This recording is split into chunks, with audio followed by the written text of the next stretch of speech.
गुरु सूर्य है, चंद्र गुरु है, गुरु ही पूर्ण प्रकाश। गुरु सूर्य है, चंद्र गुरु है, गुरु ही पूर्ण प्रकाश।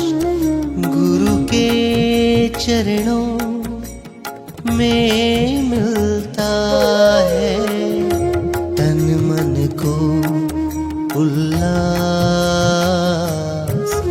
गुरु सूर्य है, चंद्र गुरु है, गुरु ही पूर्ण प्रकाश।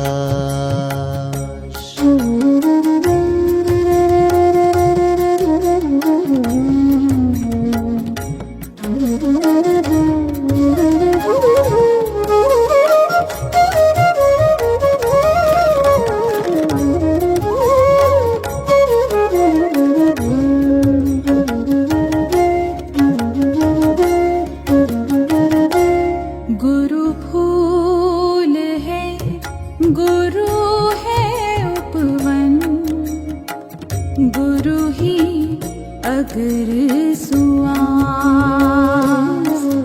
गुरु फूल है, गुरु है उपवन, गुरु ही अगर सुआस। गुरु के सत्संग में मिलता है तन। ये अंतरतम की गहराई में उतरिए, सभी जगह से मन को हटाइए, एकाग्र चित्त बनिए, हाथ जोड़िए। नमो अरिहंताणम, नमो सिद्धाणम, नमो आयरियाणम, नमो उवज्जायाणम, नमो लोए सब्बसाउणम। एसो पंच नमुकारो सब्ब पावपणासनो, मंगलायनम च सव्वेसिम परमं हवै मंगलम। चत्तारी मंगलम अरिहंता मंगलम, सिद्धा मंगलम, साहु मंगलम, केवली पन्नतो धम्मो मंगलम। चत्तारी लोकोत्तमा अरिहंता लोकोत्तमा, सिद्धा लोकोत्तमा, साहु लोकोत्तमा, केवली पन्नतो धम्मो लोकोत्तमो। चत्तारी शरणं पवज्जामि, अरिहन्ते शरणं पवज्जामि, सिद्धे शरणं पवज्जामि, साहु शरणं पवज्जामि, केवली पन्नतं धम्मं शरणं पवज्जामि। मंगलम भगवान वीरो, मंगलम गौतम प्रभु, मंगलम स्थूलिभद्राद्या जैन धर्मोस्तु मंगलम। सर्वारिष्ट प्रणाशाय, सर्वाभीष्टार्थदायिनी, सर्वलब्धि निदानाय श्री गुरु गौतम स्वामिने नमः। अंगूठे अमृतवसे लब्धितना भंडार, श्री गुरु गौतम समरिये मन वांछित फलदातार। तपोनिधिं महाशांतं योगिनं ज्ञानिनं तथा विद्वांसं च महोदार्यं, नौमि श्री बुद्धिसागरं, नौमि श्री कैलाससागरं, नौमि श्री सुबोधसागरं, नौमि श्री पद्मसागरम। श्रमण भगवान महावीर स्वामी की उज्जवल परंपरा के सभी छोटे बड़े गच्छ संप्रदायों और समुदायों के समस्त पंच महाव्रतधारी पूजनीय साधु साध्वी जी भगवंतों को भावभीनी वंदना। ओम ह्रीं नमो लोये सब्ब साहुणम। ओम सियाउसाय नमः। श्रीमाणि भद्रदिशतु मम सदा सर्वकार्येषु सिद्धिम्। ओम आं क्नौं ह्रीं द्रां द्रीं क्षां क्षीं क्षूं क्षां क्षौं क्षः। श्री घंटाकर्ण महावीर क्षेत्रपालाय नमः। ममोपरि प्रसन्नो भव प्रत्यक्षं दर्शनं देहि वाञ्छितं पूरय पूरय स्वाहा। ओम ऐं नमः। ओम ह्रीं श्रीं क्लीं ऐं नमः। ओम ह्रीं क्लीं ब्लूं श्रीं हसकलरीं ऐं नमः। ओम ह्रीं श्री सरस्वत्यै नमः। ओम पद्मावती पद्मनेत्रे पद्मासने लक्ष्मीदायिनी वाञ्छापूर्णी रिद्धिं सिद्धिं जयं जयं जयं कुरु कुरु स्वाहा। ओम क्षां क्षीं क्षूं क्षां क्षौं क्षः श्रीनाकोड़ा भैरवाय नमः स्वाहा। ओम क्षां क्षीं क्षूं क्षां क्षौं क्षः श्री अत्रस्त ग्राम नगर क्षेत्रपाल देवताभ्यो नमः स्वाहा। ओम ह्रीं अर्हं श्रीं आदिनाथाय नमः। ओम ह्रीं अर्हं श्रीं विमलाचल परमेष्ठिने नमः। ओम ह्रीं अर्हं श्रीं शत्रुंजय महागिरिराजाय नमः। ओम ह्रीं श्रीं गोमुख अक्षराजाय नमः। ओम ह्रीं श्री कपर्दी अक्षराजाय नमः। ओम ह्रीं श्री विमलेश्वर अक्षराजाय नमः। ओम ह्रीं श्री वरुण गरुड़ अक्षराजाय नमः। ओम ह्रीं श्री पार्श्व अक्षराजाय नमः। ओम ह्रीं श्री धर्णेन्द्र नागराजाय नमः। ओम ह्रीं श्री चक्रेश्वरी महादिव्यै नमः। ओम ह्रीं श्री ज्वालामालिनी महादिव्यै नमः। ओम ह्रीं श्री पंचांगुली महादिव्यै नमः। ओम ह्रीं श्री अंबिका महादिव्यै नमः। ओम ह्रीं श्री वैरुट्या महादिव्यै नमः। ओम ह्रीं श्री सरस्वती महादिव्यै नमः। ओम श्रीं ह्रीं क्लीं महालक्ष्म्यै नमः। ओम ह्रीं श्री निर्वाणी महादिव्यै नमः। ओम सूर्य सोमांगार बुध बृहस्पति शुक्र शनिश्चर राहु केतव सर्वग्रह मम सानुग्रह भवन्तु स्वाहा। ओम इंद्राग्नि यम नैऋत वरुण वायु कुबेरेशान ब्रह्मनागेति सर्वे दश दिक्पाला मम सानुग्रह भवन्तु स्वाहा।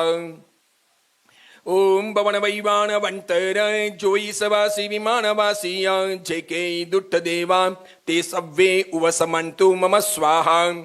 ओम रोग जल जलन विसहर चौरारी मैंद गैरण भयाईं पास जिन नाम संकीर्तनेन पसमन्ति सव्वाईं स्वाहा। ओम ह्रीं अर्हं श्री मुनि सुव्रत स्वामिने नमः। ओम स्वाहा ओम स्वाहा। ओम श्री शांतिनाथ स्वामी रक्षां कुरु कुरु स्वाहा। ओम ह्रीं श्रीं क्लीं श्री आचार्य मुनि सुंदर सुरी सद्गुरुभ्यो नमः। ओम ह्रीं श्रीं क्लीं श्री आचार्य मुनि चंद्र सुरी सद्गुरुभ्यो नमः। ओम ह्रीं श्री अरिहंत सिद्ध आयर्य उवज्जाय सव्वसाहु दंसननान चरण तवस्स ये सिद्ध चक्राय नमो नमः। तिजय विजय चक्रम सिद्ध चक्रम नमामि। तिजय विजय चक्रम सिद्ध चक्रम नमामि। तिजय विजय चक्रम सिद्ध चक्रम नमामि। ओम नमो जीनानाम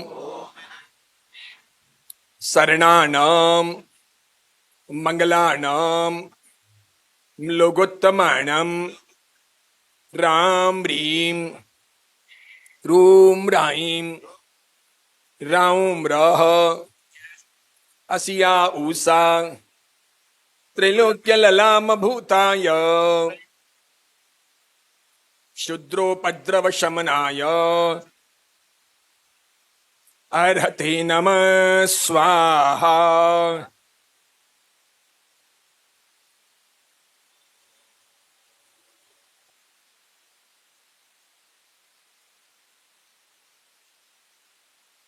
बिल्कुल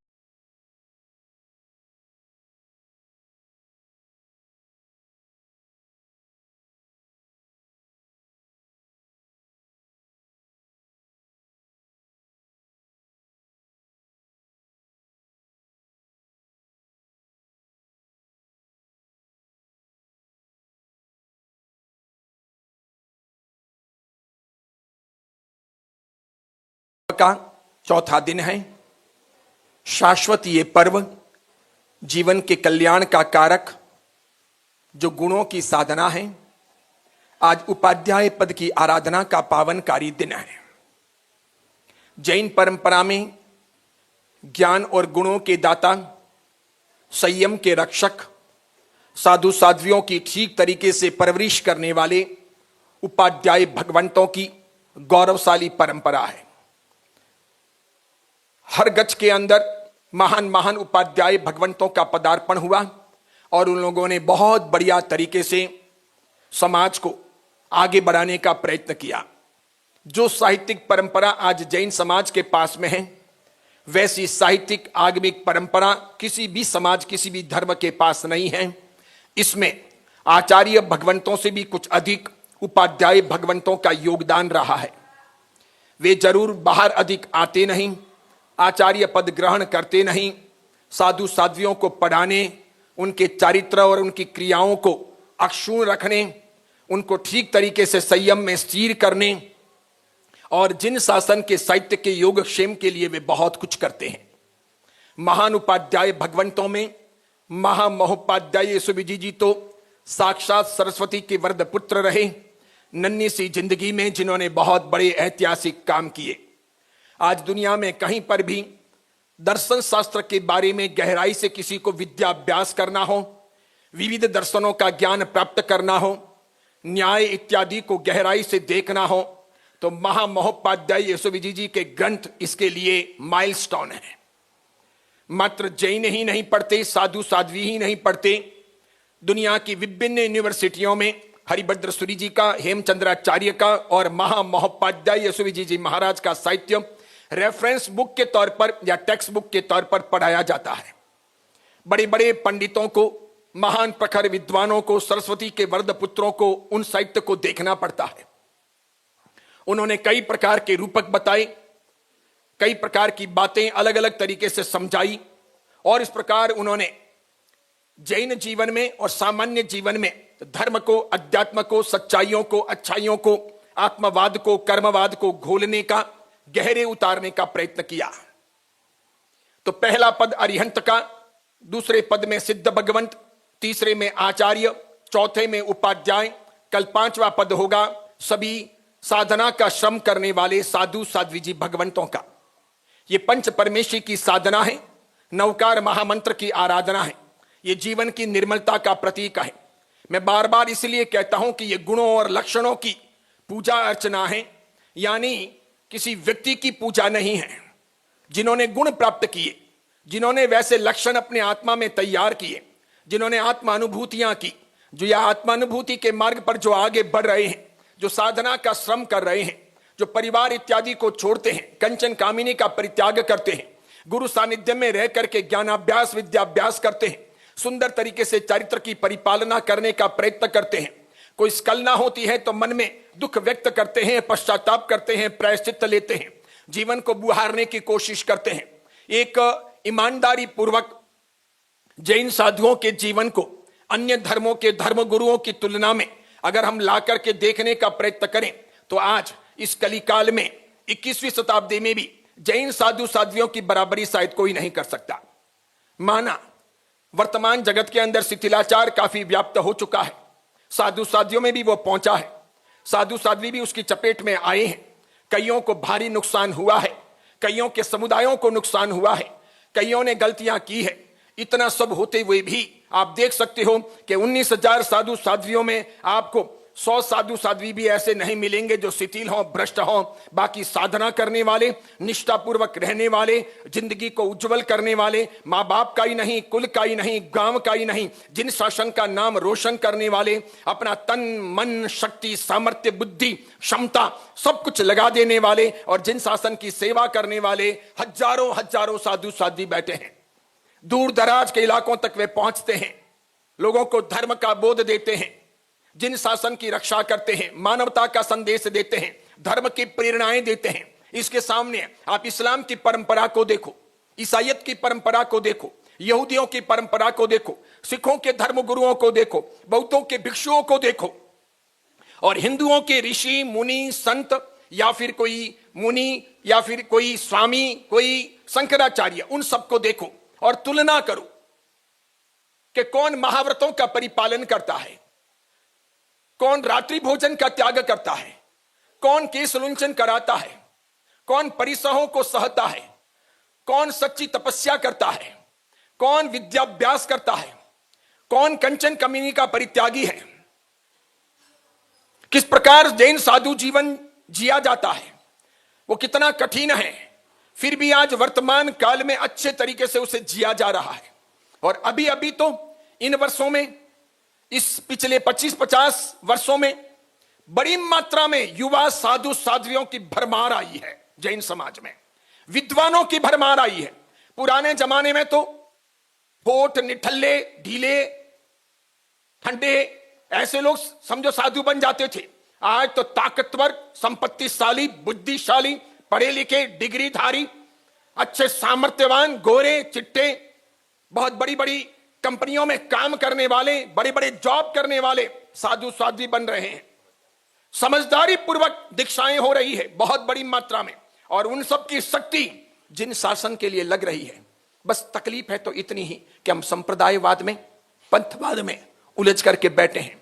जरा सा अपना एक्सपोजर बड़ा करके अगर हम देखते हैं तो जो काम जैन धर्म के साधु साध्वी कर सकते हैं वो शायद दुनिया में कोई नहीं कर सकता। इसीलिए एक साधु की बराबरी 10,000 श्रावक भी नहीं कर सकते, एक साधु की बराबरी 10,000 श्रावक भी नहीं कर सकते। इसीलिए यह श्रमण प्रधान धर्म है। साधु जो करेगा वो आप नहीं कर सकोगे। किसी भी दिन आप भाग जाओगे, साधु भागेगा नहीं।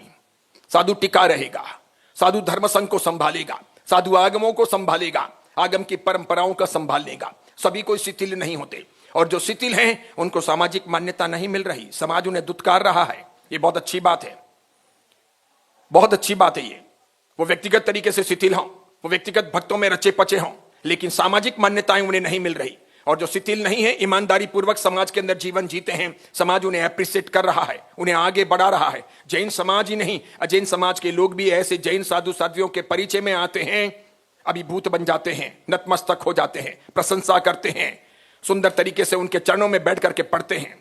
तमिलनाडु और कर्नाटक की यात्रा के दौरान मेरी सुरक्षा में लगे हुए पुलिस कर्मियों को भी मैंने इस प्रकार का देखा, जो मात्र सुरक्षा की व्यवस्था ही नहीं करते, हमारी सेवा भी कर लेते हैं। साधु साध्वियों के साथ में, निसाधुओं के साथ में बैठते हैं, उनसे पूछते हैं, सारी बातें जानते हैं, आचार विचार का गहराई से निरीक्षण करते हैं। कभी प्रतिक्रमण चल रहा होता है, पास में बैठते हैं और सुनते हैं। कभी मंदिर जाते हैं तो पूछते हैं, मैं भी जूते उतार करके फ्रेश कपड़े पहने हुए अंदर आ सकता हूं क्या?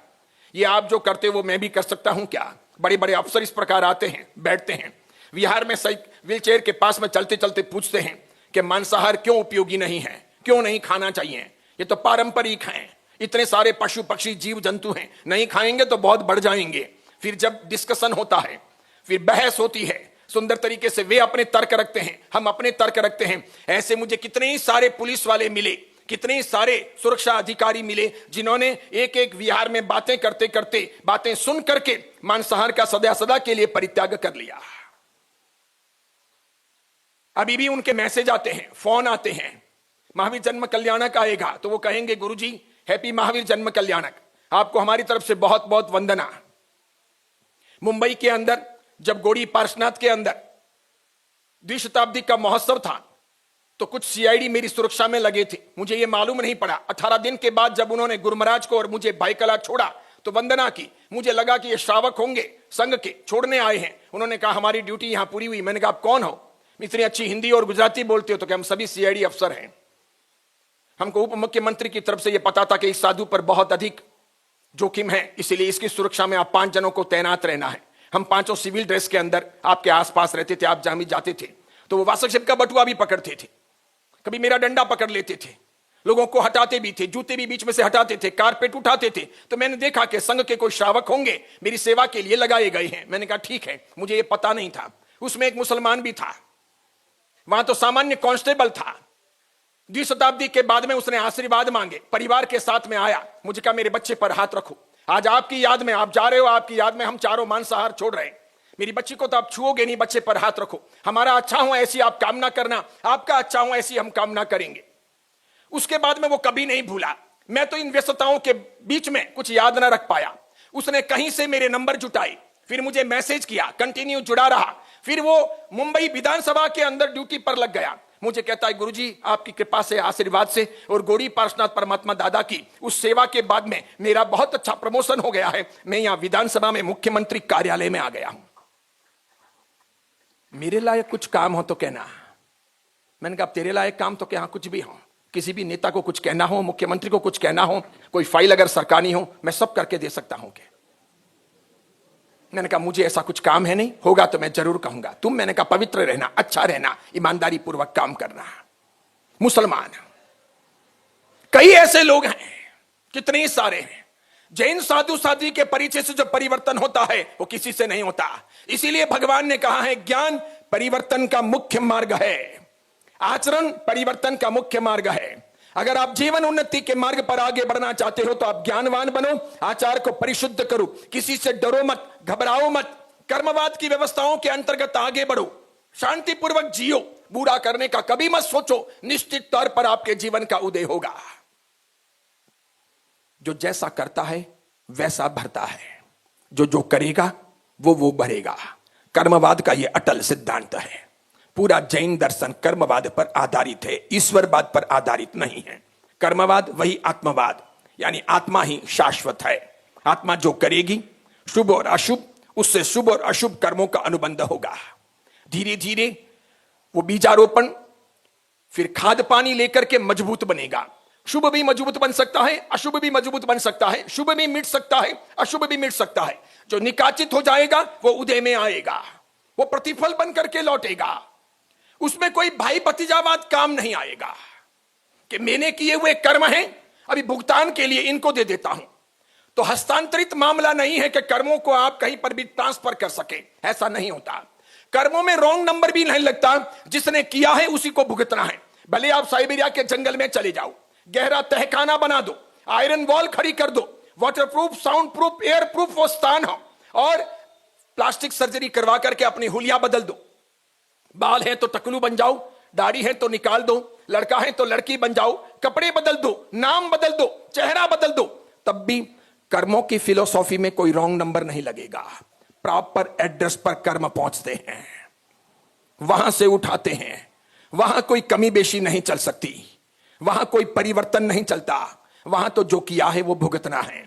भगवान महावीर की आत्मा को भुगतना पड़ा, मर्यादा पुरुषोत्तम रामचंद्र जी की आत्मा को भुगतना पड़ा, महान सती अंजना को भुगतना पड़ा, महान सती सीता को भुगतना पड़ा। इतने महान ज्ञानी, भगवान के परम भक्त, लेकिन लंका के राजा रावण को भी भुगतना पड़ा। हनुमान जी हो या कृष्ण हो, सबको भुगतना पड़ा। कोई इसमें छूट नहीं सकता, छोटे हो, बड़े हो, सामान्य हो, विशेष हो। ये तार्किक बातें समझने जैसी है। कर्मवाद को समझने से जीवन हल्का होता है। कर्मवाद को समझने से मौत के प्रति भय खड़ा होता है। कर्मवाद को समझने से पापों के प्रति डर खड़ा होता है, और जब डर आती है तो पाप कम करते हैं। कर्मवाद को समझने से मन भी हल्का होता है कि जो कर्मों में है वो मिल रहा है। अत्यधिक मात्रा में मैं असंतोष की आग में न जलूं, ईर्ष्या न करूं, धैर्य बनाए रखूं, शांतिपूर्वक आगे बढ़ूं, सच्ची मेहनत करूं, खोटा ना खाऊं, बेईमानी की कमाई ना लूं, उल्टे सुल्टे काम ना करूं, किसी को अपशब्द ना कहूं, किसी की जिंदगी में कांटे ना बो। करना था सो क्यों किया, अब काहे पछताए। करना था सो क्यों किया, अब काहे पछताए। बोए पेड़ बबूल का, बोए पेड़ बबूल का, आम कहां से होए। ये कर्मवाद को सिद्ध करने वाला बहुत सुंदर दोहा है। जो बीजारोपण किया है वही फसल बनेगी, जो बीज बोए हैं वही फल बनेगा। अगर आपने गुठली नहीं बोई है तो आम नहीं मिलेंगे, अगर आपने बबूल बोया है तो कांटे ही मिलेंगे।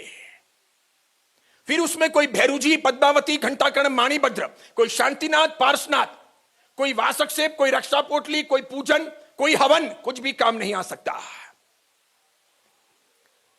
समझो कोई केस अपने अंतिम चरण में हो, आपको मालूम है कि आप कौन हो, सामने वाले को मालूम है कि वो कौन है, आप दोनों को मालूम है कि किसी की गलती है, किसने किसकी जमीन पचाई है, किसने किसका पैसा पचाया है, कौन मुकर गया है, कौन बेईमानी कर रहा है, कौन नहीं दे रहा है। वर्षों से ये मुकदमा चल रहा है और अब वे अंतिम चरण में है। और उस समय आप यहां से नाकोड़ा जी के लिए भागो, 1001 या 5001 या 11001 रुपए और उसके बोलमा वगैरह सब कुछ भैरू जी के चरणों में चढ़ाओ, या माणिभद्र या घंटाकर्ण के जाओ और वहां चढ़ाओ और प्रार्थना करो कि केस का अंतिम चरण है, मेरी तरफ फैसला आए, उसकी मेहरबानी करना। तो माणिभद्र मूर्ख है क्या? घंटाकर्ण जी में अक्ल नहीं है क्या? भैरू जी नादान बच्चे हैं क्या? वो आपकी हरकतें, आपका मन, आपके कार्य नहीं जानते क्या? वो अवधि ज्ञानी हैं, वो सब जानते हैं। अब आप अगर बेईमानी कर चुके हो, जमीन पचा चुके हो, पैसे दबा चुके हो, बाद में जवान से मुंह कर चुके हो, उसी का यह मुकदमा है और आप चाहते हो मैं जीतूं। देखो कैसी गजब की कामना है, और वापस उसके लिए भागीदार बनाए जा रहे हैं माणिभद्र, घंटाकर्ण और भैरू जी को कि प्लीज हेल्प मी, आप मुझे कुछ सहायता कीजिए। और उसके लिए रिश्वत दी जा रही है कि लीजिए 11,000 एक आपको, 11,000 आपको और 11,000 आपको। ईमानदारी से बताइए, अगर आप जीत जाओ तो फिर मेरे हिसाब से माणिभद्र, वीर घंटाकर्ण और भैरू जी सब बेईमान निकले। और मैं सोचता हूं कि शक्ति संपन्न वे देवता हैं, वे बेईमानी कर नहीं सकते, सम्यक दृष्टि है, इसीलिए वे बेईमानी कर नहीं सकते, वे ऐसा सहयोग दे नहीं सकते। फिर आप कहो कि अब कोई भैरू जी पर, माणिभद्र पर, घंटाकर्ण पर श्रद्धा नहीं। उस समय मुकदमा था, हाले 11,000 रुपए तीनों जगह खर्च किए थे, कुछ नहीं हुआ। होगा कहां से रे? तूने किया ही खोटा काम था, पैसे तुमने उनके भी फंसाए, जमीन दबा दी। अब वो अंतिम मुकदमा चल रहा है, फैसला आने वाला है, और वापस तुम इन देविक तत्वों को अपने बीच में भागीदार बना रहे हो। ऐसा कैसे हो सकता है कि अन्याय में वे भागीदार बने, गलतियों में वे भागीदार बने? देवी देवताओं की उपासनाएं सहायता के लिए हो सकती है, लेकिन अगर हम ही गलत हैं तो देवी देवता क्या करेंगे? हम ही गलत हैं तो भगवान की आराधना क्या करेगी? अगर हम ही गलत हैं तो वासक्षेप क्या करेगा? किसी विमल सागर जी का, किसी अभय शेखर सूरी जी का, या किसी पद्म सागर सूरी जी का, या किसी मणिप्रभ सागर जी की बाप का स्वर्ग है कि यहां वासक्षेप डालें और आपका ट्रांसफर ऊपर हो जाए? यूं पूरा बटुआ खाली करवा दो तो भी नहीं हो सकता। अगर खोटे काम किए हैं तो नहीं हो सकता, ये समझने जैसी बात है। लेकिन बंद समय चित चेतिये रे, उदय समय सो संताप सलूना, ये चिंतन मनुष्य नहीं करता कि जब मैं कर्मों का अनुबंध कर रहा हूं तभी चेतूं, तभी सावधान बनूं, तभी खोटे कामों से रह जाऊं तो अच्छा है। ये नहीं सोचते जब वो कर्म उदय में आते हैं तो हम बहुत ऊंचे नीचे होते हैं, विचलित बन जाते हैं। उस समय हमारे धर्म की, हमारे ज्ञान की परीक्षा है। साधु साध्वियों को भी ये सोचने जैसा है। अभी के जमाने में मैं कई सारे साधु साध्वी जी भगवंतों से मिलता हूं, कई साधु साध्वी जी भगवंत मुझसे मिलते हैं, कईयों के फोन आते हैं, कईयों के समाचार आते हैं, छोटी मोटी बातों को लेकर के, तकलीफों को लेकर के, कोई वासक्षेप के लिए, कोई मंत्र के लिए, कोई अन्य चीजों के लिए। जब मैं गहराई में जानता हूं तो मुझे मालूम पड़ता है कि साधु साध्वी जी भगवंत भी थोड़े थोड़े श्रद्धा को डाउन कर रहे हैं। वे भी अन्य जगह पर जाते हैं विधि विधान करवाने के लिए, अलग अलग प्रकार के प्रयोग करवाने के लिए कि ये ठीक हो जाएगा, वो ठीक हो जाएगा। मेरी पहली बात होती है कि मर जाएं तो भी कभी कहीं जाना नहीं। देवगुरु धर्म पर और कर्मवाद पर विश्वास करना। अगर हमारे कर्म निकाचित हैं तो कोई भी तावीज, कोई भी डोरा, कोई भी मंत्र, कोई भी यंत्र आपको बचा नहीं सकेगा, वो भुगतना रहा। भगवान महावीर को जब बचा ना सका तो आपको कैसे बचाएगा? जो किया है वो, और नया करने के लिए कोशिश हमारी जारी रहनी चाहिए। वापस देवगुरु धर्म की कृपा से जैन परंपरा में कई सारे मंत्र हैं, कई सारी विधियां हैं, कई सारे सम्यक दृष्टि देवी देवता हैं, कई सारे कल्प हैं। बहुत अच्छे तरीके से उनका आराधन करके हम अपनी रक्षा के लिए, अपनी सुरक्षा के लिए या अपनी हिफाजत के लिए काम कर सकते हैं। बहुत सोचने की बात है, गहराई से। आज भी मैं आपको ऑफर करता हूं, जाइए, भटकना हो तो भटकिए बार। साल भर के बाद में कभी मिलिएगा, क्या पाया है उसकी रिपोर्ट दीजिएगा। कई सारे जैन हैं जो साईं बाबा के पास जाते हैं, किसने क्या पाया, एक रिपोर्ट तैयार कीजिए। कई सारे हैं जो तिरुपति बालाजी जाते हैं, मुंडवा के आते हैं, मां जिंदी, बाप जिंदा, दादा जिंदे, दादी जिंदी, लेकिन टकलू बन करके आ जाते हैं। मारवाड़ में तो मैंने सुना था कि मां या बाप कोई मरते तो दाढ़ी चंटाते हैं, तो दाढ़ी निकालते हैं और बाल निकालते हैं। अब यहां मां जिंदी, बाप जिंदे, और जाके मुंडवा के आ गए। फिर क्या दिया जरा देखिए। कई सारे यतियों के पास में इधर उधर घूमते हैं, बहुत कुछ करते हैं, प्रलोभन मिलता है कि रात को ये आएगा, दिन को वो आएगा, ऐसा आएगा, इस कोने में रुपए आएंगे, फलाना आएगा, ढिंगड़ा आएगा, ठनठन गोपाल, कुछ नहीं आता। करके देखिए आप। उसके बाद में कई सारे अन्य पीर फकीरों के यहाँ, कोई मीरा दातार के वहां ने, कोई अजमेर की दरगाह पे, कोई और कहीं ने, सब जगह जाते हैं, खूब झुकते हैं, कोई देवी देवताओं के वहां, कोई जाता है अम्मा के पास, वो जो लाल बिंदी लगाती है उनके पास, मां से एक प्यार की पप्पी देती है अम्मा और कहते हैं अच्छा हो जाएगा। जो वहां जाता है भक्त उसका आलिंगन करती है और फिर प्यार से एक पप्पी देती है, तो अम्मा की वो प्यार की झप्पी कही जाती है, वो देती है तो तुम्हारा ठीक हो जाएगा, जाओ एक झपकी भी लेके आ जाओ, जाके आ जाओ, फिर मुझे रिपोर्ट देना। मैं तो अज्ञानी था, प्रारंभिक काल में मिथ्यात्वी था, रामापीर की ही पूजा करता था। रामापीर की पूजा करने वाले और रामदेवरा जाने वाले अपने यहां पर अज्ञानियों की अभी भी बड़ी जमात है। शीतला सप्तमी मनाने वालों की भी बहुत है। नादानी है, ना समझी है। देव कौन, गुरु कौन, धर्म कौन, अरिहंत प्रभु कौन और सम्यक दृष्टि देव कौन, इसका भी बराबर ज्ञान नहीं है। इसीलिए हमने गौतम स्वामी को भी साइड में रख लिया है। हमारे लिए जितने गौतम स्वामी महत्वपूर्ण है उससे अधिक गणपति महत्वपूर्ण है। ऐसा करते जा रहे हैं हम, और इतना सब होते हुए भी कोई फलीभूत नहीं होते। मैं इन सब चीजों से बिल्कुल परे रहता हूं, इतना भी नहीं, अंश मात्र भी नहीं। मैं नहीं, मेरे निकटतम भक्त नहीं और मेरे कोई साधु नहीं, बिल्कुल नहीं। मर जाना कबूल, लेकिन अन्य जगह पर नहीं, किसी भी हालत में नहीं, किसी चीज प्रभावित भी नहीं होना। यह मनोविज्ञान भी है। जी कृष्णमूर्ति ने, जिद्दू कृष्णमूर्ति ने लिखा है कि जिनको आप बार बार पढ़ते हो, जिनको आप बार बार देखते हो, जिनके बारे में बार बार सुनते हो, धीरे धीरे उनसे प्रभावित हो जाते हो, फिर उनके अट्रैक्शन में आ जाते हो, फिर आपको वही सबसे महत्वपूर्ण लगता है। इसलिए एक ही ऑथर को बार बार पढ़ना नहीं चाहिए, एक ही आदमी को बार बार देखना नहीं चाहिए, एक ही आदमी के पीछे बार बार चलना नहीं चाहिए। सिर्फ सुदेव सुगुरु सुधर्म का ही अनुसरण करना चाहिए, ताकि दूसरी बातें कहीं आपके दिलो दिमाग में छा ना जाएं। सोशल मीडिया आ जाने के बाद में भ्रष्टाचार या पतन भी बहुत बड़ी मात्रा में हो रहा है, आगे भी होगा, पक्के तौर पर होगा।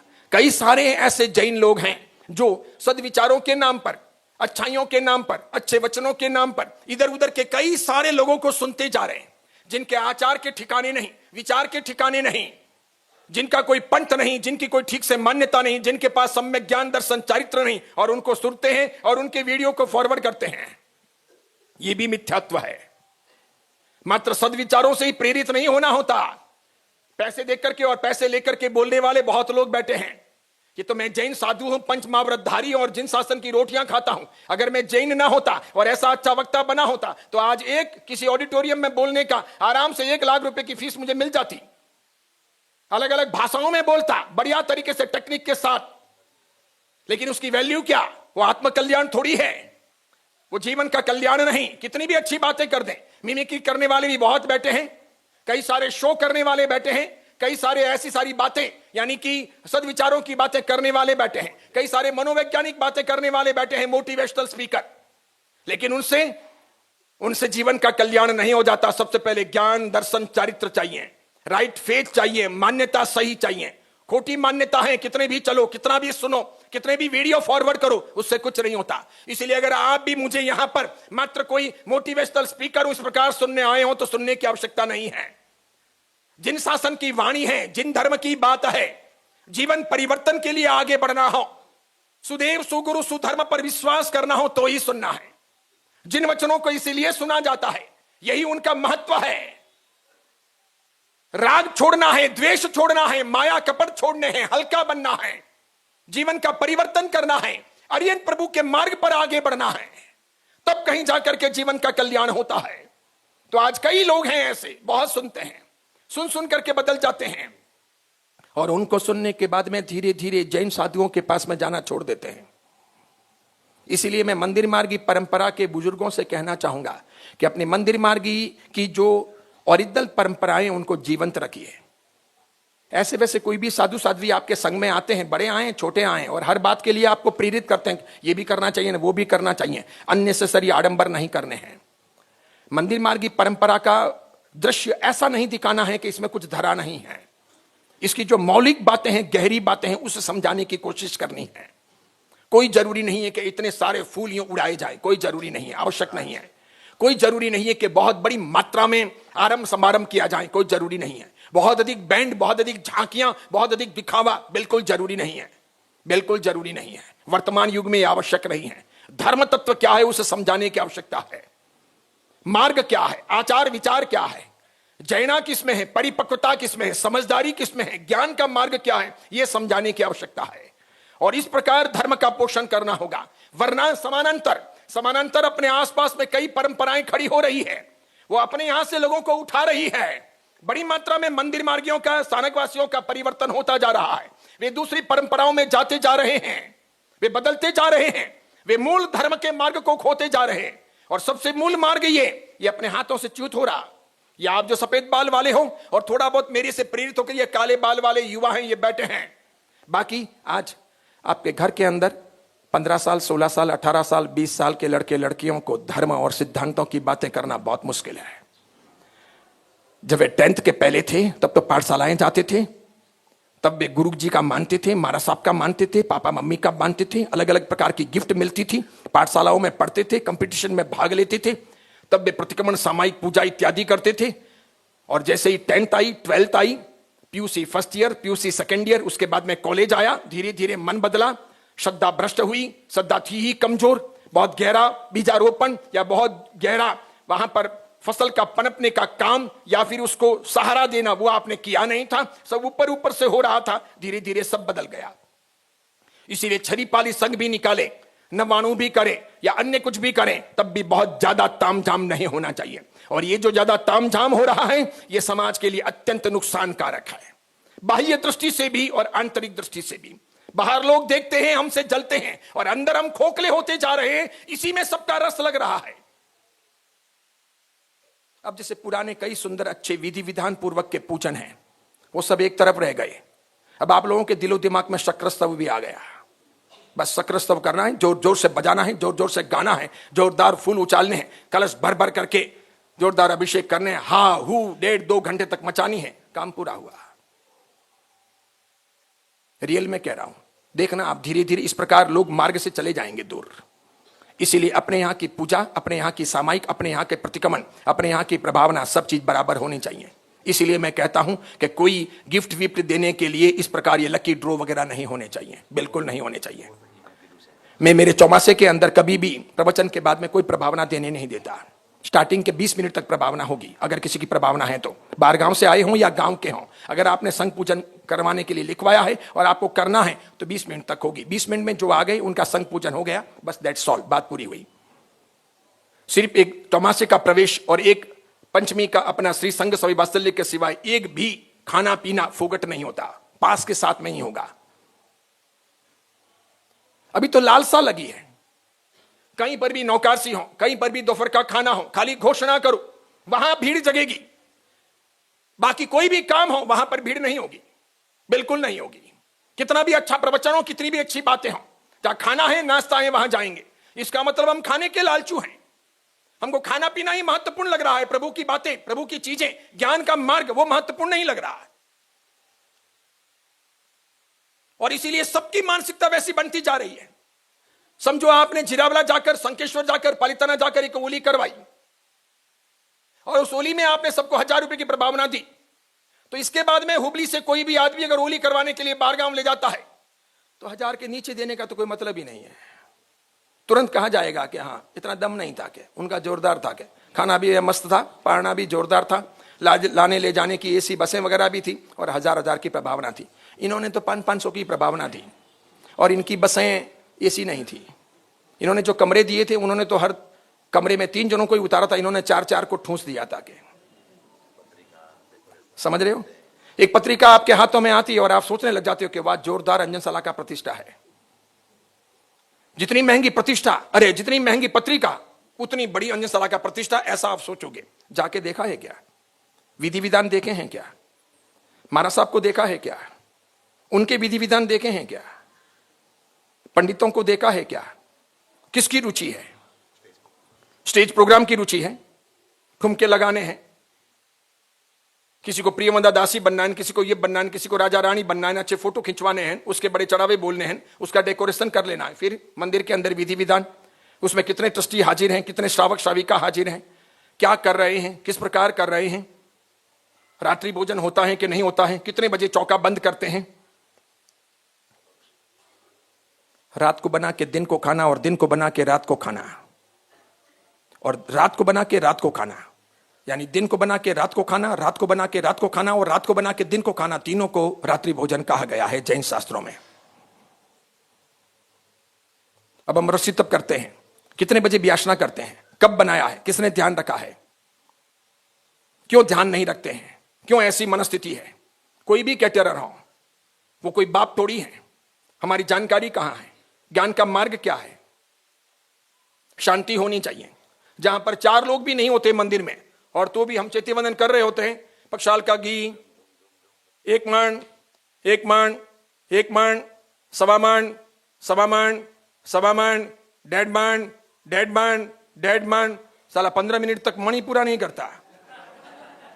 मैंने कहा कितने मन चाहिए? मैंने पूछा। मैंने कहा बोल 11 मन, बोल 1 2 3 जवाब दे और तू कर ले पक्षाल, तू मुझे शांति से चैत्य वंदन करने दे। समझ रहे हो आप? मैं रियल बात कह रहा हूं। मैं पूछता हूं जरूरत क्या है? ये क्या जरूरत है? तीर्थ थोड़ी है। रोज क्या जरूरत है इकट्ठा करने की? अपने आप जिसको देना है देगा। जिन शासन में पैसों की जरूरत अभी है नहीं, बहुत है। दीप द्रव्य की भी जरूरत नहीं है, अत्यधिक मात्रा में है। जितना उपार्जन होता है उतना खर्च ही नहीं हो रहा, और जो जमा हो रहा है वो सरकार की नजरों में आ रहा है। किसी दिन जिस प्रकार इंदिरा गांधी ने बैंकों का राष्ट्रीयकरण किया था, वैसा कोई ऑर्डिनेंस जारी हो गया सेंट्रल गवर्नमेंट से, धरे रह जाएंगे। हमारा सोना, हमारा पैसा, हमारी चीजें सब यूं ही रह जाएगी, हमारा देव द्रव्य सब। जैसे मुंबई के अंदर 4,63,500 चैरिटेबल और रिलीजियस ट्रस्ट है, हिंदुओं के और जैनों के। महाराष्ट्र में 4,63,500 करीब रिलीजियस और चैरिटेबल ट्रस्ट हैं। बीच में चैरिटी कमिश्नर ने इसके ऊपर सेस लगा दी थी, टैक्स लगा दिया था कि चैरिटी कमिश्नर को 2% आपको अपनी आमदनी का देना है। क्यों देना है? तो कि चैरिटी कमिश्नर के कार्यालय के रख रखाव के लिए देना है। सभी हिंदुओं ने और सभी जैनों ने, शंकराचार्यों ने, सन्यासियों ने, साधु भगवंतों ने, ट्रस्टियों ने, ट्रस्टों ने, सबने मिलकर आंदोलन किया। देशमुख की सरकार थी तब, विलासराव देशमुख की। बहुत बड़ा आंदोलन हुआ पूरे महाराष्ट्र में कि ये हरगिज होने नहीं देंगे। स्पष्ट कहा गया कि हर साल चैरिटी कमिश्नर के कार्यालय में इतने पैसों की जरूरत क्या है, क्योंकि ये जो 2% आप लेते हो ये तो अरबों रुपए हैं। हम जब मांग मांग के लोगों से लाते हैं और चैरिटी करते हैं, ये धर्म का और चैरिटी का पैसा है, तुम क्यों 2% ले लो? नहीं दिया जाएगा। सबने नक्की कर लिया कि किसी को देना ही नहीं है, इस साल ऑडिट ही नहीं करवाना है। आखिर देशमुख को अपनी सरकार बचाने के लिए प्रस्ताव वापस लेना पड़ा। अभी भी वो पेंडिंग पड़ा है, कभी भी आ सकता है। मुसलमानों के ट्रस्ट इसमें सम्मिलित नहीं थे, ईसाइयों के ट्रस्ट इसमें सम्मिलित नहीं थे, यहूदियों के ट्रस्ट इसमें सम्मिलित नहीं थे। जैन और हिंदुओं के ट्रस्टों को लिया गया। राजस्थान सरकार की भी ऐसी हरकत थी। समझ रहे हो आप? बहुत पैसे इकट्ठे होते हैं तो क्या तकलीफें होती है। ये केसरिया जी के मामले में शायद आप जानते नहीं होंगे। केसरिया जी पैसों की वजह से अपने हाथों से गया है। केसरिया जी की जो माइंस है, खदाने, वो 63 है, 63 खदाने हैं। करोड़ों करोड़ों रुपए की आमदनी है प्रति वर्ष की उन खदानों की। राजस्थान सरकार को वो आमदनी देख करके मुंह में पानी आता है। बहुत बड़ा पैसा है। इसीलिए उन्होंने इस पूरे मामले को उलझाने के लिए पहले अपने सामने रिट पिटीशन दायर की। उसके बाद में उनको लगा कि ये मामला सरकार हार जाएगी, जैन जीत जाएंगे, ये शुद्ध रूप से श्वेतांबर मूर्ति पूजक मंदिर है। इसीलिए उन्होंने भीलों की अलग अलग कमिटियों को तैयार किया कि तुम भी अंदर इंटरफियर करो कि ये भी हमारे कालिया बाबा हैं। तो तुम अगर मंदिर जाते हो तो इसका मतलब तुम्हारा मंदिर थोड़ी हो गया। मंदिर तो कोई भी जा सकता है। मंदिर तो जिन्होंने बनाया है, जिनकी व्यवस्था का है, जिनकी परंपरा का है, वो हो। आप सुनकर आश्चर्य करोगे, लगभग 12-13 बार सिविल कोर्ट में, हाई कोर्ट में और सुप्रीम कोर्ट में केसरिया जी का मामला श्वेतांबर मूर्ति पूजक समाज जीत गया। तब भी केसरिया जी हैंडओवर नहीं हो सका, अपने हाथों में नहीं आ सका। वो भील वगैरह जो आदिवासी जातियां थी, वे तो उसे उलझा ही रहे थे। सरकार उसके पीछे थी, नेता उसके पीछे थे। उन सब के पीछे वो जो माइंस की कमाई थी करोड़ों करोड़ रुपयों की, वो थी। उसके बाद में उसे और उलझाने के लिए दिगंबरों को साथ में ला दिया गया। इसका कोई लेना देना दिगंबरों का था ही नहीं। शुद्ध श्वेतांबर परंपरा का ही ये जिनाले है। और एक बात और कह देता हूं, मारवाड़ के लोग भाग भाग करके पालिताना नहीं जाते थे पुराने जमाने में, वो केसरिया जी ही जाते थे। इसलिए अपने आप पर जय आदिनाथ नहीं बोला जाता था, जय केसरिया नाथ की बोला जाता था। हमारे लिए वही पालिताना था, क्योंकि पालिताना तक दूर जाना संभव नहीं था, सरल नहीं था। न इतने पैसे थे, न सुविधाएं थी, न सड़कें थी, बैलगाड़ियां थी, गाड़ियां भी बराबर नहीं थी। आज एक बस आई हो तो कल आएगी कि नहीं आएगी ये भी पता नहीं था एक जमाने में। रेलगाड़ियां भी नहीं थी, दिक्कत भी बहुत थी, धर्मशालाएं नहीं थी, भोजनशालाएं नहीं थी, लुटेरे भी बहुत थे, बीच में तकलीफें भी बहुत होती थी, नदी नाले बहुत थे, पुल बने हुए नहीं थे। तो भाग भाग करके कोई गिरनार ने, शंखेश्वर ने, समय शिखर ने पालिताना जाता नहीं था, सब केसरिया जी जाते थे। इसलिए लगभग मेवाड़ी, मालवी और मारवाड़ी समाज केसरिया जी जाता था, वहीं पर वो बोलता था बोलबा, वहीं वो बाल निकलवाता था। केसरिया जी को ही सब कुछ मानता था, उन्हीं के आधार पर आगे बढ़ता था, उनका नाम लेकर के ही अपने हर काम की शुभारंभ होती थी, शुरुआत होती थी। वो आदिनाथ भगवान थे। इस कदर उलझ गया, पैसे उलझा देते हैं मामले को। अभी भी देखो, दिगंबर समाज की तरफ से जोरदार प्रेशर हुआ, महावीर जयंती की छुट्टी कर्नाटक गवर्नमेंट ने 30 तारीख की कर दी। क्यों? क्योंकि आपकी शक्ति कम है, आपकी पहुंच कम है, उनके नेता भी है, उनके एमएलए भी है, उनके लिए ही अल्पसंख्यक आयोग बना हुआ है कर्नाटक में। इसलिए कर्नाटक में जो माइनॉरिटी का पैसा वगैरह है वो दिगंबर समाज को दिया जाता है, श्वेतांबर समाज को नहीं दिया जाता। वे लोग श्वेतांबर समाज को माइनॉरिटी में नहीं गिनते। बहुत समझने जैसी बातें हैं, ये सब आप लोगों को पता ही नहीं होता है। रोज खाली जाते हो, मंजीरे बजाते हो, सोना सोना सोना रूपा के बस ये करके घर चले जाते हो। अधिकांश सामायिक और शास्त्र पूजन ये सब करने वाली बहनों को ये पता है कि अपना जिन शासन कहां जा रहा है, उसकी रक्षा के लिए हमारी भूमिका क्या है। कई लोगों को अभी अभी शौक लगा है कि नेमिनाथ भगवान की मूर्ति घर बिठानी चाहिए। जय नेमिनाथ, नेमिनाथ नेमी नेमी नेमी, नेमिनाथ की मूर्ति घर बिठानी चाहिए क्या? नहीं बिठानी चाहिए। अपने नाम से जो आती हो वो भगवान बिठाने चाहिए, नेमिनाथ भगवान नहीं बिठाने चाहिए, महावीर स्वामी भगवान भी नहीं बिठाने चाहिए। ऐसी सब रिस्क नहीं लेनी चाहिए। समझने सोचने की बातें हैं,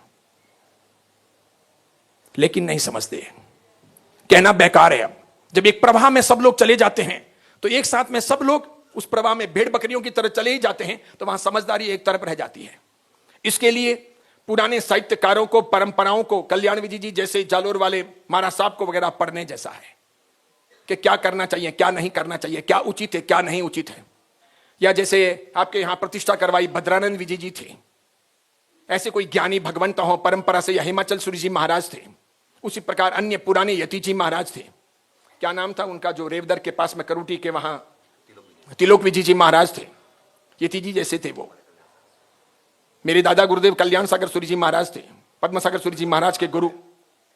शिल्प के मामले में वो कोई समझौता नहीं करते थे, इतना भी नहीं, मूर्त के मामले में भी नहीं। समझने जैसी बातें थी।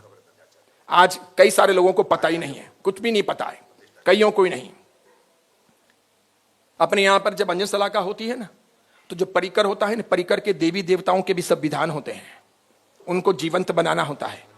खाली अंजन सलाका में 4 भगवान होते हैं, परिकर में वे ही नहीं, नीचे जो नवग्रह होते हैं, देवी देवता होते हैं, लक्ष्मी होती है, और फिर जो वो शेर और हाथी होते हैं, उनके भी वासक्षेप के सबके विधान होते हैं। उन सबकी ताकत चाहिए। इतनी शक्ति उसमें जाती है कि वापस 6 महीने तक दूसरी अंजन सलाका नहीं हो सकती। ये नियम है। आज अंजन सलाका हुई, 6 महीने तक वापस वो महाराज साहब दूसरी अंजन सलाका ना करवाए। किसको पता है क्या करते हो, कहां शक्ति लाते हो। फिर उल्टा सुल्टा सब काम होता है, फिर तकलीफें पड़ती है। अब घर में सगाई नहीं हो रहे, सगपन नहीं हो रहे, समझ नहीं रहे हो, तकलीफें आ रही है, तो भी जाने समझे बिना ही कोई भी देवी देवता ये वो सब बिठाए जा रहे हो, भगवान बिठाए जा रहे हो, सोच भी नहीं रहे हो, वास्तु के बारे में भी ध्यान नहीं दे रहे हो, कहीं भी मकान ले रहे हो, कुछ भी कर रहे हो। बच्चों की शिकायतें तो बहुत है, खूब है। इसीलिए मैं कहना चाहता हूं आपको कि एक बार कर्मवाद को और जिन शासन की बेसिक बातों को सुनिए, समझिए, गहरे उतरिए, उस प्रकार का जीने का प्रयत्न कीजिए। सबसे पुरानी परंपरा है मूर्ति पूजक परंपरा। हिंदू परंपरा में मूर्तियां यहीं से आई।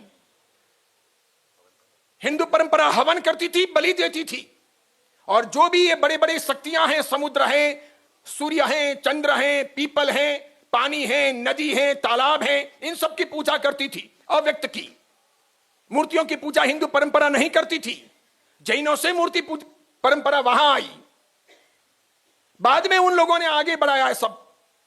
लेकिन जैन परंपरा का तो पूरा गणित रहा है कि पक्षाल करना तो क्यों करना, अंगलूचने कैसे करने, चंदन पूजा क्यों करनी, उसे केसर पूजा ना कहनी, पुष्प पूजा, अखंड पुष्प लेने, उन्हें नहीं दबाना, ध्यान रखना, समझदारी पूर्वक आगे बढ़ना। भाव पूजा का बहुत महत्व, ज्ञान का बहुत महत्व। पुराने जमाने में जैसे आज शिखरबद्ध भगवान के मंदिर हैं, उस प्रकार के ज्ञान के मंदिर होते थे। आज भी कच्छ कोड़ाई में है। पूरा शिखर, रंगमंडप, अंदर गर्भगृह, गर्भगृह में सापड़े लगे हुए हैं, उस पर आगम शास्त्र पड़े हैं, सामने रंगमंडप में आसन बिछाए हुए हैं, 5 मिनट के लिए भी वहां पर बैठना है, ज्ञान के खमासमणे देने हैं, ग्रंथ खोलने हैं, ज्ञान का चैत्यवंदन करना है, थोड़ा ज्ञान पढ़ना है, फिर घर जाना है। उसके ऊपर भी ध्वजा कलश सब कुछ होते थे, बहुत बढ़िया बढ़िया अच्छे अच्छे। धीरे धीरे ज्ञान का मार्ग एक तरफ रह गया। अब जो नए साधु साध्वी जी आ रहे हैं वो काफी अच्छा ज्ञान का मार्ग अपना रहे हैं, लेकिन सबको लोगों को आकर्षित करने के लिए नए नए कार्यक्रम लाने पड़ रहे हैं सबको बहुत। इसलिए ज्यादातर मूर्ति पूजक संप्रदाय समुदाय पूरा का पूरा आयोजनों में लग गया है, आज ये कल वो, आज ये कल वो। जैसे एक दीक्षार्थी का कार्यक्रम हो तो रंगोली के लिए, पत्रिका लिखने के लिए, उसकी सांझी के लिए, उसकी हल्दी के लिए, उसके राखी के लिए, उसके अत्तरवायने के लिए कितना कितना तामझाम, कितना। और उसके बाद में महाराज साहब के साथ में विहार में कितना, उनके योगक्षेम के लिए कितना कितना जाते हो, कितना संभालते हो, कितना उनके पास में रहते हो। बहुत कम सोचने जैसी बात है। अधिक तामझाम जब बढ़ जाता है तो मार्ग से भटक जाते हैं। तो दूसरे सारे समानांतर बहुत सारी परंपराएं अपने यहां पर खड़ी हो गई, अपने सिवाय भी दूसरी परंपराएं खड़ी हो चुकी है। वे बहुत आकर्षण कर रहे हैं और उनके आकर्षण में, उनकी सामान्य बातों में अपने लोग आकृष्ट हो रहे हैं, जा रहे हैं उस तरफ, बड़ी मात्रा में जा रहे हैं। मैं कितने सारों को मिलता हूं। चेन्नई में मेरा ऐतिहासिक चौमासा था, वेपेरी में दोपहर को समय लिया एक टीम ने। मैंने कहा ठीक है 3:30 बजे आ जाना, बाहर आऊंगा, मिल लूंगा। वो आए, एक लेडी थी, 2 लेडी थी, 3 जेंट्स थे, 5 जने बैठे। मेरे सामने थोड़ा साहित्य दिया, मुझे कहा हम सदगुरु की तरफ से आए हैं, नदियों का काम करते हैं। सदगुरु बहुत जोरदार, इंडिया में जो नदियां सूख रही है उनको जीवंत रखने के लिए काम कर रहे हैं। आपके यहां SPR में सेमिनार में 6-6, 7-7 हजार युवक आते हैं गुरुजी, तो आप जरा ये बातें उन बच्चों को बताएं। तब मैंने पूछा, वैसे चेहरे से मैं देखने लग गया कि वो जो पीछे बहन बैठी है वो शायद जैन नहीं है, वो तामिलियंस लगती है। पीछे जो अंकल बैठे हैं वो भी टूटी फूटी हिंदी बोल रहे हैं, लेकिन वो भी तामिलियंस हैं, जैन नहीं है। मैंने पूछ ही लिया, मैंने कहा आप कहां से हो, तो कि हम सब चेन्नई से हैं। उसमें वो लड़का बोला, महाराज साहब मैं तो आपके गांव का सिवानाई का ही हूं। मैंने कहा फूटे मेरे कर्म, मैं तुरंत बोला। फिर मैंने कहा बहन तो आप कहां की हो, तो कि मैं जोधपुर की हूं। हम दोनों चेन्नई रहते हैं। हम लगभग 3.5 साल से सदगुरु जी के साथ में जुड़े हैं और उनका काम करते हैं, और वो भी हमारे टीम के मेंबर हैं। हम जगह जगह ये सब जाते हैं और वो सब करते हैं। मैंने उनसे पूछा, मैंने कहा 3.5 साल यानी अभी आप कितने के हो, तो वो लड़की बोली कि मैं अभी लगभग 29 साल की हूं। लड़का बोला मैं लगभग 30 साल का हूं। तो ये समझो, मैंने कहा 26 साल के आसपास के बाद में आप लोग जुड़े हो। मैंने कहा 26 साल तक आपने जैन धर्म का, समाज का कितना काम किया, क्या क्या काम किया, कहां कहां गए, देवगुरु धर्म के लिए, मंदिर के लिए, उपाश्रय के लिए, आंबिल खाते के लिए, पाठशाला के लिए, संस्कारों के निर्माण के लिए, सदाचार के लिए, अहिंसा के लिए, शाकाहार के लिए, मैत्री भावना के लिए, अजैनों को जैन बनाने के लिए, धर्म से जोड़ने के लिए, अपने यहाँ की दुविधाओं को दूर करने के लिए, धर्म मार्ग को सशक्त करने के लिए, महावीर के साहित्य को अन्य भाषाओं में ट्रांसलेट करके लोगों तक पहुंचाने के लिए, गरीब झुग्गी बस्तियों में जाने के लिए, वहां जाकर के ऐसे मोटिवेशनल अच्छी अच्छी बातें दिखाने, समझाने के लिए कितना समय निकाला। तो कि वो सब तो नहीं किया। क्या आपके यहां पर भी इतने मंडल हैं, क्या काम करते हैं, क्या एक्टिविटीज है, क्या आपके मोटो हैं, कितना समय उसके लिए हर वीक, हर दिन देते हो, उसके परिणाम कितने प्राप्त किए हैं, कितने लोगों को आपने अहिंसक बनाया, शाकाहारी बनाया, जैन धर्म दूसरों तक पहुंचाया, भगवान का मार्ग, मुक्ति का मार्ग, ज्ञान का मार्ग कितने लोगों को समझाया। ईमानदारी से अपने दिल पर हाथ रखो। कितने वर्ष से यहां पर हो, कितने सारे आपने व्यापार वाणिज्य कर लिए, नौकर चाकर, पड़ोसी, स्कूल में, हॉस्पिटल में, या फिर अन्य जगह पर, बाजार में या कॉलेज में, इतने लोगों को आप मिले हो, उनमें से कितने को आपने परिवर्तित किया। आपने समझ लिया है कि ये सब महाराज साहब का काम है, अपना काम नहीं है। बच्चों को सुधारने का काम भी महाराज साहब का, इसलिए बच्चे बिगड़ते हैं, लाके हमको सौंप देते हैं कि लो उद्यान तप में, लो आप सेमिनार में, लो आप शिविर में, इसे सुधारना। मैं कैसे सुधारे, तुमने अब तक क्या किया, इसके बाप क्या करते हैं, इसके दादा क्या करते हैं, इसकी मां क्या करती है, तो कि मैं तो एड़ा ही जाएंगे।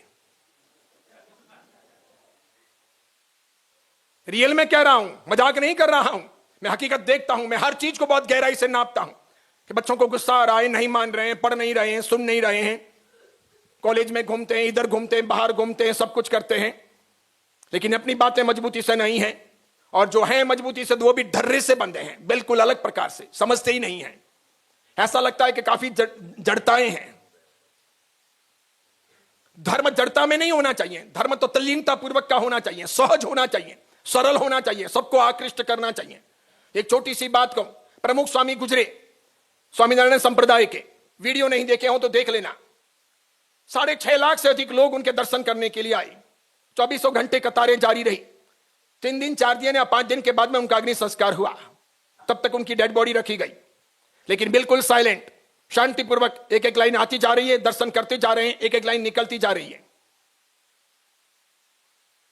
और वापस स्वेच्छापूर्वक कई सारे लोग अपनी सेवाएं रसोड़े में देते जा रहे हैं। कोई आटा गूंद रहा है, कोई पानी छान रहा है, कोई पूड़ियां बना रहा है, कोई सब्जी संवार रहा है, कोई पुरुषगारी कर रहा है, कोई बर्तन धो रहा है।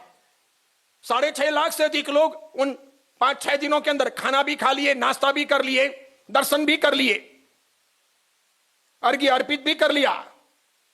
अब 6 लाख लोग अगर 6 दिन में ऐसा किए हो तो एक दिन के 1 लाख लोग हुए। अब मुझे बताओ दिनेश जी, एक दिन में 1 लाख लोगों के खाने और नाश्ते का प्रबंध करना हो तो आपको कितनी मीटिंगें करनी पड़ेगी, कितने लोगों को बुलाना पड़ेगा, कितनी रात जगना पड़ेगा, कितनी माथा पच्ची करनी पड़ेगी, कितनी मनवार करनी पड़ेगी।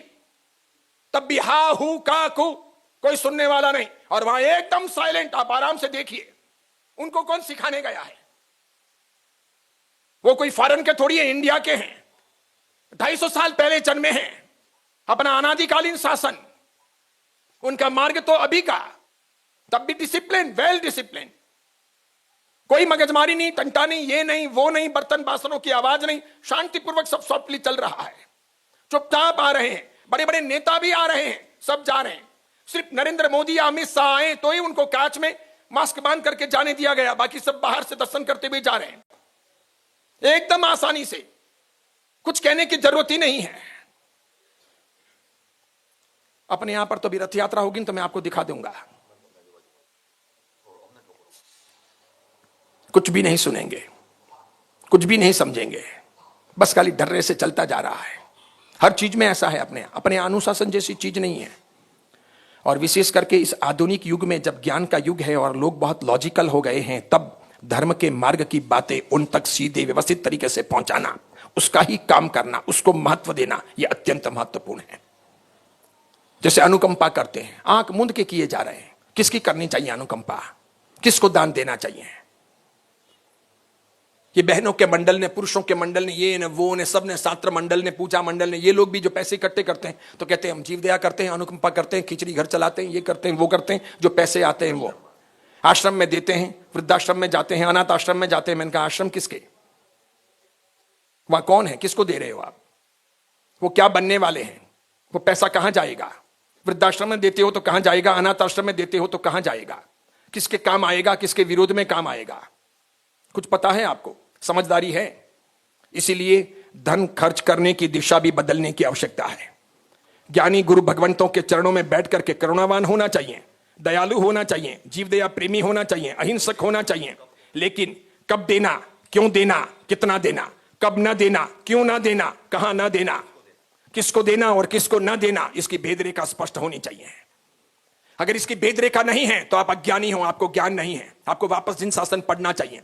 भले बड़े आचार्य भगवंतों के आप भक्त हो, आचार्य भगवंत भी गलती कर रहे हैं अगर आपको सिखा रहे हैं तो, अगर आप उनका मान रहे हो तो। ये बहुत प्रैक्टिकल बात है। 5 साल के बाद में, 10 साल के बाद में मेरी इस बात से आप सहमत हो जाओगे। इसलिए मुझे ये फिक्र नहीं है, ये परवाह नहीं है कि आप मेरे बारे में क्या सोचोगे, ये फिक्र नहीं है। मैं तो जो सत्य है वो कह रहा हूं। सब जगह नहीं दिया जा सकता, हर किसी को नहीं देना चाहिए, हर किसी को देना पागलपन है। मुसलमान समाज के लोग किसको देते हैं? बोलते जाइए। मुसलमानों के बीच में रहते हो ना, हुबली में मुसलमान है ना, आपको पता है ना, बताइए मुसलमान समाज के लोग इतने पैसे हैं, देते हैं तो किसको देते हैं? ईसाई किसको देते हैं? सिख किसको देते हैं? यहूदी किसको देते हैं? अब तो अधिकांश हिंदू भी किसको देते हैं? कई सारे लोग तो आपसे लेने आते हैं, आपको देते थोड़ी हैं। कोविड हुआ तब जो भी कमजोर जैन थे, गरीब जैन थे, तकलीफ वाले जैन थे, जिनके घर में आमदनी नहीं थी, व्यवस्थाएं नहीं थी, सुविधाएं नहीं थी, उनको देने के लिए कौन आया? सरकार आई, राज्य सरकार आई, कोई अर्ध सरकारी संगठन आया, कोई गवर्नमेंट के एसपी, एमएलए, एमपी आए जिनके आसपास में आप मंडराते रहते हो, देने आए आपको कि लो मेरे खजाने से या सरकार के खजाने से इतने, क्योंकि सब कोई समृद्ध थोड़ी है, कई ऐसे भी रहे होंगे कि कोविड के 1 साल 1.5 साल में कईयों को कई तकलीफें पड़ी होगी। समझे, पिताजी के दवाई की बहुत बिल हो, मां की दवाई का बहुत बिल हो, घर का खर्चा हो, स्कूल की फीसें वापस माफ नहीं हो रही थी, बच्चों के खाने पीने के खर्चे, अन्य सब चीजें, लाइट इत्यादि का बिल, बाकी सभी चीजें, इतना सारा खर्चा, इन सब के बीच में कईयों की दुकानें नहीं चल रही थी। मैंने भाईंदर में, कांदीवली में, विरार में, वसई में देखा, लोगों ने अपनी दुकानें खाली कर दी, सारा माल घर लाया और वो किराए की दुकान वापस कैंसिल कर दी, क्योंकि किराया भरने को नहीं, दुकान बंद, रोज किराया लग रहा, घर का गुजारा उतना नहीं चल रहा, साल साल तक पैसा माल पड़ा रहा, बिका भी नहीं, वो भी ब्याज माथे पड़ रहा था। और उसके बाद में जैसे कोविड हटा, जहां जहां उगरानी के लिए गए केरला जैसे में, तो उन्होंने कह दिया कोविड की वजह से हमको बहुत नुकसान हो गया, इसलिए अभी दे नहीं सकते हैं, तो उगरानी भी नहीं आई, उधार भी नहीं आया। मारवाड़ी समाज के, सूरत के, अहमदाबाद के और उसके आसपास के मैं कम से कम 1000 से अधिक युवकों को जानता हूं जिनका केरला में पैसा फंस गया। अच्छा उनका कारोबार चल रहा और उनको सब जगह से आया, अरब अमीरात से भी आया, सरकार ने भी दिया, क्रिश्चियनिटी ने, ईसाइयों ने भी दिया, उसके सिवाय बहुत यहां से भी वहां गया पैसा, और उसके सिवाय अरब अमीरात से भी इतना आया, तब भी वे लोग अपना बकाया देने को तैयार नहीं। मैं पालिताना था, 2018 की बात कर रहा हूं, 19 का चौमासा मैंने चेन्नई किया, पालिताना था, केरला के अंदर जोरदार बाढ़ आई, इतनी खतरनाक बाढ़ आई कि व्यापक मात्रा में नुकसान हुआ।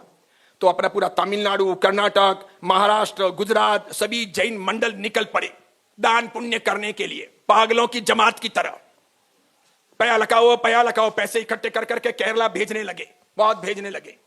जब 3-4 दिन इस प्रकार, और साधु जी भगवंत भी कई सारे जानते नहीं, इमोशनल बोलने लग गए, देव बहुत तकलीफ है, देखो ऐसे ऐसे दृश्य दिखाते, फोटो दिखाते, तो आप लोगों ने बहुत लिखाया, 1000 लिखाना था 5000 लिखाया, दयालु हो गए आप, एकदम करुणा बरस गई अंदर, आहा, जैसे अभी कोई परमात्मा गौतम स्वामी अवतरित होने वाले हैं, वैसे इस प्रकार आपने लिखा दिया।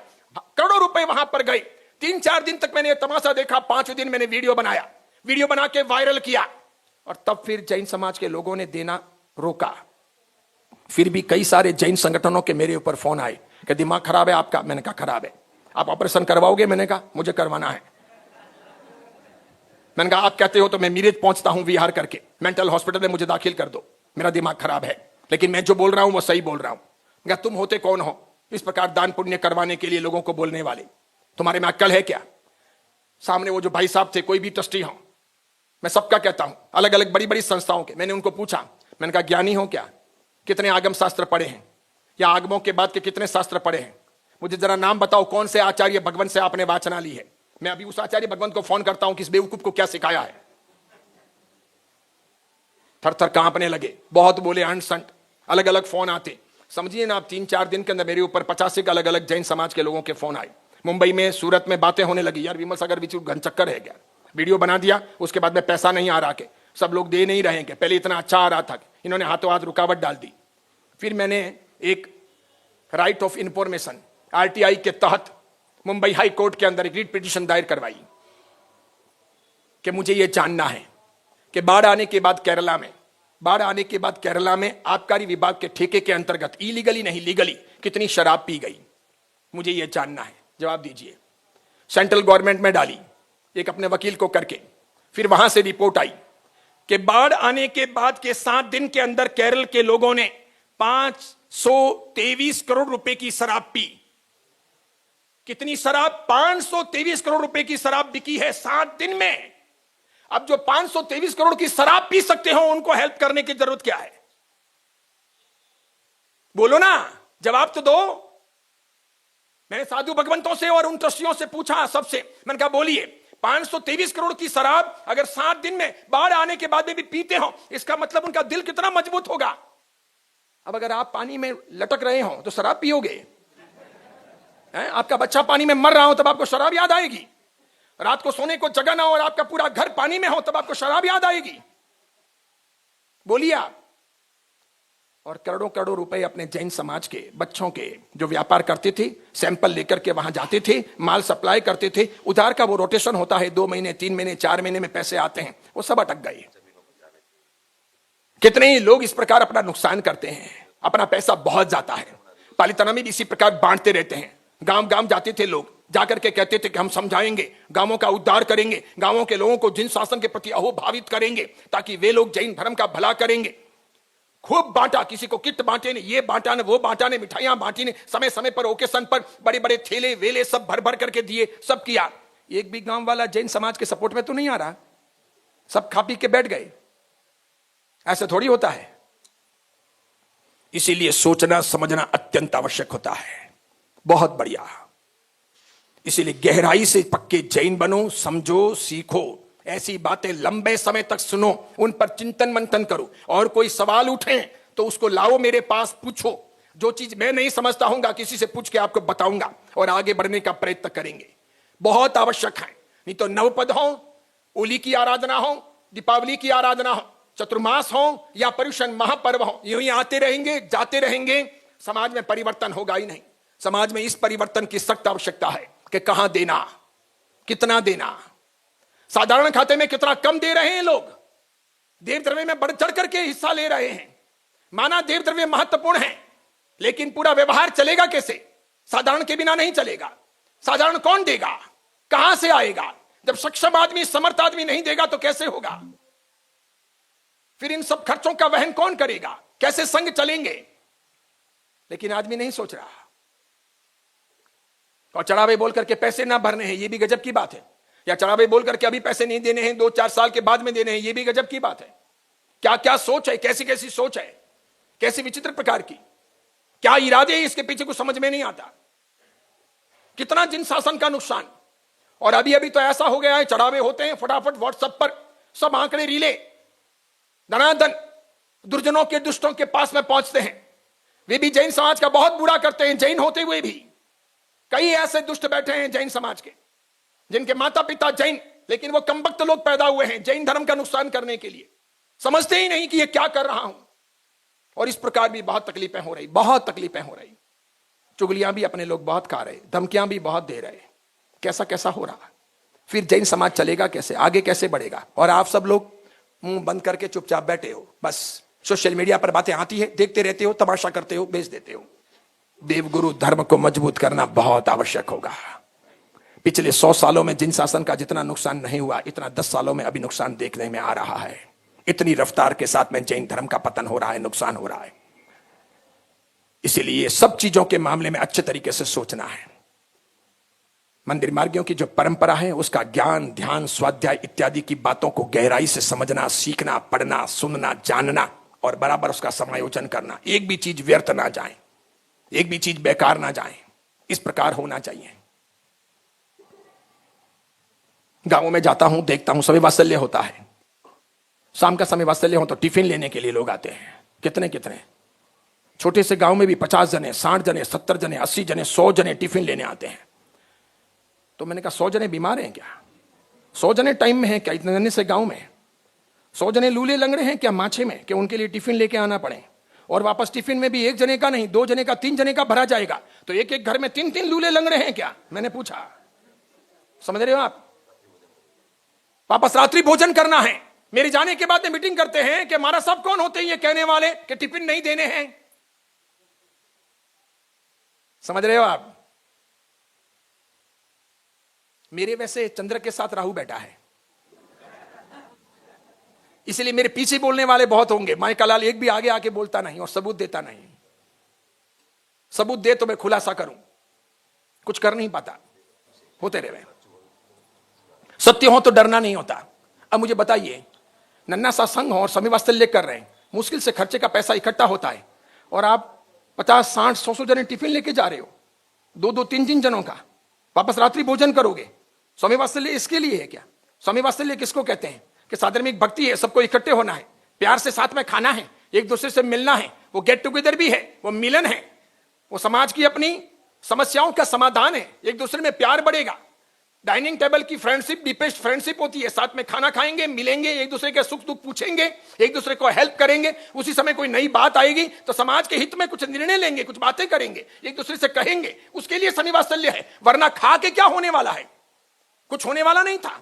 फिर ये स्वामी वात्सल्य को कल्याण का मार्ग कैसे कहा? इस अर्थ में कल्याण का मार्ग है। हालांकि रसोड़ा जलाने में हिंसा है, लेकिन फिर भी उसे भक्ति कहा। क्यों कहा? क्योंकि कभी ना कभी तो समाज इकट्ठी होनी पड़ेगी, समाज इकट्ठा होगा तो भलाई होगी। यह अच्छा बहाना है कि साथ में खाएं। अब खाने के लिए भी पहुंचे और खाने के बाद में रवाना हो जाए, धर्मसभा में ना बैठे। अभी महावीर जन्म कल्याणक के दिन में आपको वीडियो बताऊंगा, बाहर 4 लोग खड़े रखूंगा कि नाश्ता करके कौन कौन घर रवाना हो रहे हैं, वीडियो लेते जाओ। अभी शिवांशी के कार्यक्रम में मैंने देखा था, कम से कम 150 से अधिक लोग थे जो नाश्ता करके रवाना हो गए वापस। यानी नाश्ता करने के लिए यहां से वहां आए, बढ़िया नाश्ता ठोक लिया, बातें कर ली और फिर वापस गाड़ियां पकड़ के रवाना हो गए, यहां आ गए। तो कभी कभी होता है कि नाश्ते के लिए शिवांशी का कार्यक्रम था या शिवांशी के लिए नाश्ते का कार्यक्रम था। रीजन क्या था? तब भी अच्छी बात थी कि करीब 1,500 से अधिक लोग वहां उपस्थित थे और समाज के हितों में कई सारी बातों का चिंतन मंथन हुआ। इसीलिए मैं कहता हूं, आप सभी लोग सोचो, समझो, आगे बढ़ो। 10:21 हुई है। अपनी बात यहीं पूरी करता हूं। कई विषय आज अधूरे रह गए हैं, कल और नए अच्छे विषयों को लेने का प्रयास करेंगे। ये जो मैं आज कुछ बोला हूं, इनमें से किसी का कोई सवाल हो, कोई मन में जिज्ञासा हो, कोई कंफ्यूजन हो, कोई आधी बात सुनी समझी हो और पूरी न समझ में आई हो, तो मुझे मिल सकते हो। यहां भी सवाल पूछ सकते हो, ऊपर आकर के भी पूछ सकते हो। आप कहो कि जाहिर में जवाब देना है तो भी दे सकता हूं, आप कहोगे व्यक्तिगत मुझे पूछना है तो भी पूछ सकते हो। कंफ्यूज होने की आवश्यकता नहीं है। और मैं किसी का विरोधी नहीं हूं, किसी ग्रुप का भी विरोधी नहीं हूं। मैं तो ये सोचता हूं कि संगठन मजबूत होना चाहिए, सोच समझ करके नक्की करना चाहिए। मुसलमान कैसा नक्की करते हैं, कैसी उनकी तादाद है, एक बार जब वे रोड पे निकलते हैं तो उनकी एकता कैसी होती है। डर जाओ आप लोग, तो भिवंडी में देखिए कैसी उनकी एकता होती है। और हमारे यहां लोगों को पुकारना पड़ता है। अब इन्होंने कहा था कि हमारा सबूली के लिए पधार ले, समय तो करना पड़ेगा। मैं वैसे समय करवाता नहीं, आप सुन के आश्चर्य करोगे। मेरा ऐसा नियम है कि कम से कम 150-200 लोग ना हो, कम से कम 150-200 लोग ना हो तो सामया नहीं करवाना है। छोटा गांव है तो 150-200 लोग, ज्यादा बड़ा गांव है, बड़ा शहर है तो कम से कम 500 लोग, और नहीं है तो मुझे